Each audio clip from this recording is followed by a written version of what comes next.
And our next story is in Mozambique, where an Islamist insurgency has ravaged parts of the country's north, creating a humanitarian crisis. Since 2017, militants linked to the so-called Islamic State have been launching attacks in Cabo Delgado province. In March, the militants staged their most brazen attack yet. They seized the town of Palma after a killing spree in which they beheaded civilians. Now authorities say they have flushed out the extremists and it is safe for people to return home. The guns have fallen silent, but the fear still lingers. Mozambican soldiers say they are now in control of most of Cabo Delgado province, but only after fighting escalated and several African countries, including Rwanda, sent troops to help fight the militants. One life lost is too many.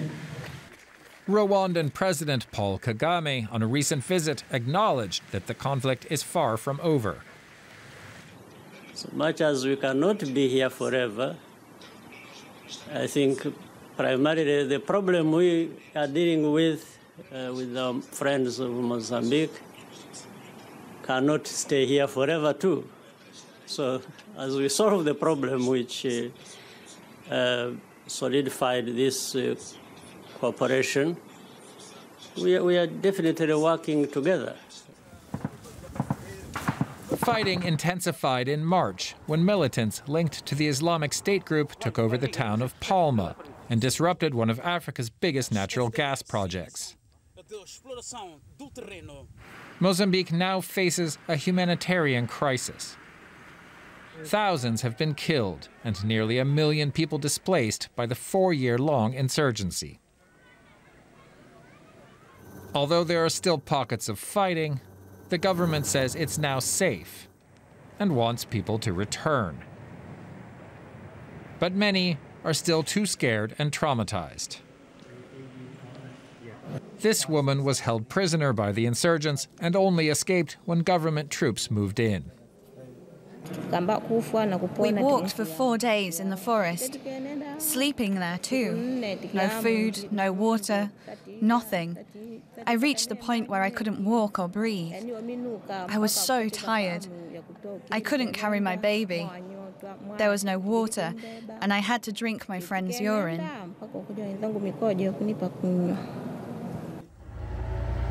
The government may have secured a military victory, but it will take much more to rebuild trust and restore peace. And I'm now joined by Johannes Dietrich. He's a journalist who has just returned from the province of Cabo Delgado. It's a place a lot of journalists are struggling to get access to at the moment. So it's really good to have you on the program, Johannes. But what is the situation there in the region as you observed it? The situation is quite different. There is, for example, Palma, the little coastal city, which is back to normal almost. It was only taken by the insurgents for a short time. But right next to it is the big site where the oil companies want to build the big liquefied gas company. That there is no work. The construction has been completely stopped. And 70 kilometers down south from Palma, there's Mozambique da Praia, which was the capital of the insurgents for almost a year. That is completely destroyed. There is nobody living there anymore. It was quite a quaint, nice city, and it's now all gone. Johannes, the government says that it's flushed out the extremists, and authorities are actually urging people to go back home to places like what you've just talked about. Is the government fully in control there? I mean, the government of Mozambique was never fully in control. They have been trying to flush it out for the last 5 years. They didn't manage. So they had to call the Rwandan soldiers, and they were quite successful. At the moment, all the cities or the towns, they are back in government control. And the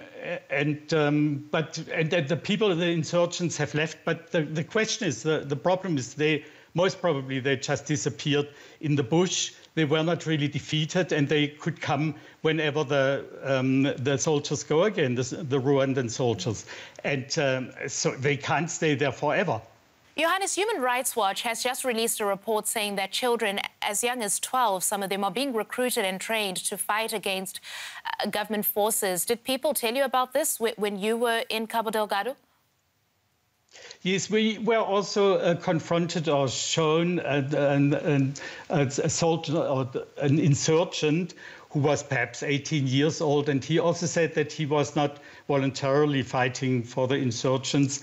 But you never know what is true. I mean, he had to say what the army told him he should tell us, and I'm very careful because the tendency is, in general, that the insurgents are portrayed as these brutal, sometimes foreign, very kind of extremist fundamentalists who can just be fought and killed.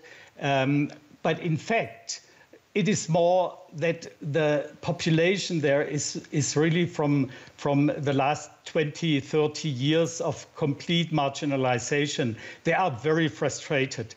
And most of them are really locals, and they are portrayed in the wrong way, I think. All right, that's the journalist Johannes Diederich. Thank you so much for that, Johannes.